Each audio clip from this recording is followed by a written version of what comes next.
Hey everybody, it's Captain Keith with MarineMax with Jim McCown from Raymarine. Today we're talking about birds and radar. How's that going to help us find birds? Sure, yeah, radar is actually a great tool to find birds, which is going to lead you to where the fish are. We have a Magnum open array radar on this boat, and they have automatic bird mode. So right now this is coastal mode. Right. We're offshore. What you're normally used to seeing. Yeah, great picture. You got the land, you got boats and all that. Yeah, great picture for navigation, collision avoidance. But we want to hunt birds, so I'm going to touch bird mode and turn that on.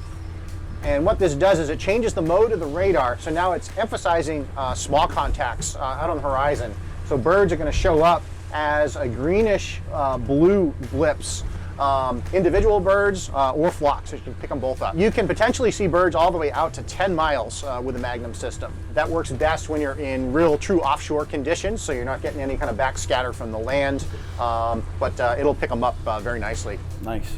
And as you guys know, where there's birds, there's bait. Where there's bait, there's fish. So it's going to save you time and save you money in the long run. More information on this, of course. Raymarine.com is the place to check it out. This is the Magnum radar we're looking at. Cool. And you also know MarineMax.com or stop by one of your MarineMax stores. There's a lot of birds out here. Look at this. So let's get the rods out. Let's go see if we can catch some fish.